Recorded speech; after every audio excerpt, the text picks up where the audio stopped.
O, da chi nalu yn mi chanol i. Dwi wrthi'n gwneud cacennau cri ar gyfer swpar chwarel, neu pice ar y maen, fel maen nhw'n galw nhw'n y de. Fyddai'n 2 funud wrthi wan. Yn y bowlen y fan hyn, mae gennau flawd, menyn, lard, chydig o speis, a dwi wedi rwbio y braster i fewn i'r blawd, nes fod o'n edrych ychydig fel briwsio'n bara. A rwan, dwi am ychwanegu cyraint a siwgr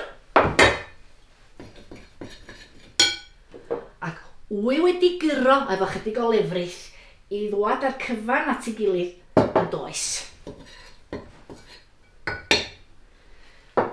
Mi gai ryw 19 cacan bach allan o hwn rwan. A fe na ddigon i Twm y Gŵr ac Ifan y Mab i gael ar ei tin bwyd fory efo'i bara menyn. Dyna ni, barod i rwio hwn allan yma. A'i dorri fo'n gylchoedd bach. Mam ddysgodd fi wneud hyn chi. Cyn gyntad ac o'n i ddigon mawr i afal mewn rhobren. Mam ddysgodd fi i wneud bob dim yn y gegin. Glwsoch chi be eidodd y Winifred Ellis na chydig o flynyddoedd yn ôl, do? Wel, da ni dal i siarad am y peth rhwng ffordd yma. Chwaer y cyn aelod seneddol Sir Feirionnydd Tom Melys ydy hi. Ac mi ddudodd hi wrth bwyllgor oedd yn creu adroddiad ar gloddfeydd llechi Sir Feirionnydd bod angen i'r ysgolion ddysgu merchaid sydd wedi goginio, achos fod gwragedd y chwarel yn rhoi bwyd gwael i'w gwir. A bod ni ddiog ac y wastraffus.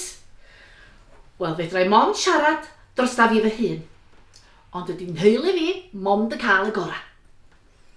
Digon o fara menyn, bacon bron bob dydd, caws weithiau, a bara llaeth, a cig a tatws i ginio bob dydd Sul, a fish a chips o'r siop ar ddi Gwener. A mae yna gacan ma bron bob dydd. Reit, mae'r rhain rwan yn barod i'w crasu ar y tân. 3 munud bob ochr ar yr adall efo yma rwan, a mi fydden nhw'n barod. Oherwydd i mi ofalu bod si ddim yn mynd yr hyd boeth, neu fyddai wedi llosgi nhw.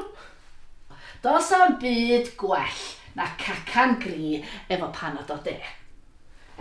Tesa chi'n gwrando ar y Winifred Ellis na, mae te ddrwg i chi. Chwylish i fawr. Neith Twmcw ddim bita yr un pryd heb bod o'n cael panad o de efo fo, a hwnnw'n de cry wedi stiwio dda. Eita, mae hon yn barod wan, dim ond i roi ti mewn siwgr. Sa well i fi drio hi bysa. Jyst i weld bod ti'n blasu'n iawn.